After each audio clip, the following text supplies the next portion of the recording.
गुरुजी, गुरुजी प्रणाम। हम्म। गुरुजी, सूर्य उदय पहले से कैसे पता चल जाता है? ऐसा कोई?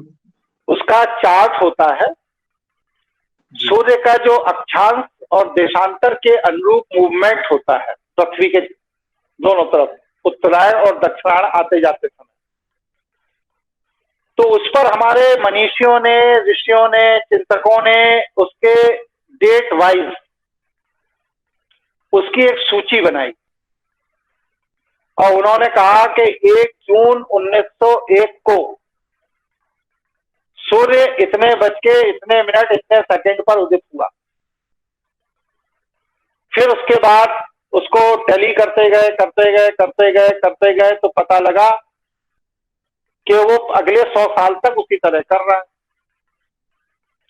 लेकिन 11 मिनट का अंतर होता है सूर्य कैलेंडर और चंद्र कैलेंडर। इसलिए आप देखिए कि पहले मकर संक्रांति 14 जनवरी को ही मनाई जाती थी।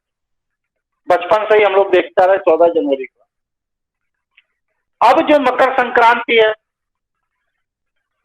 वो 15 जनवरी को पड़ रही है, आगे भी पड़ती रहेगी, 78 वर्ष तक ऐसी पड़ती रहेगी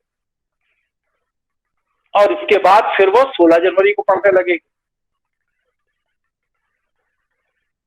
भगवान श्री राम के समय में मकर संक्रांति 24 दिसंबर को पड़ती, और बढ़ते बढ़ते बढ़ते बढ़ते एक साइकिल पूरा किया, दूसरा साइकिल पूरा किया और दूसरे साइकिल में आज जब पड़ रही है तो वो 15 जनवरी को पड़ रही। तो ऋतु परिवर्तन जो है, लोग कहते हैं कि सूर्य के अनुसार होता, नहीं, ऋतु परिवर्तन सूर्य और चंद्रमा के सापेक्ष होता है।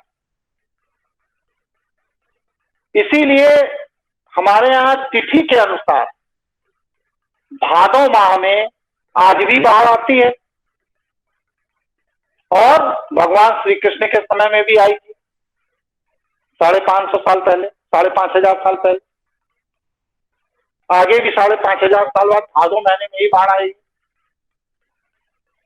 क्योंकि चंद्रमास जो है वो सूर्य कैलेंडर से ज्यादा शुद्ध पद्धति है कालगणना की। इसलिए चंद्रमास को ज्यादा महत्व दिया गया हमारे यहाँ ज्योतिष में और सूर्यमास को इतना महत्व नहीं दिया गया। अब पश्चिम के जो वैज्ञानिक हैं, चिंतक हैं, विचारक हैं या वहां के जो धर्मगुरु हैं,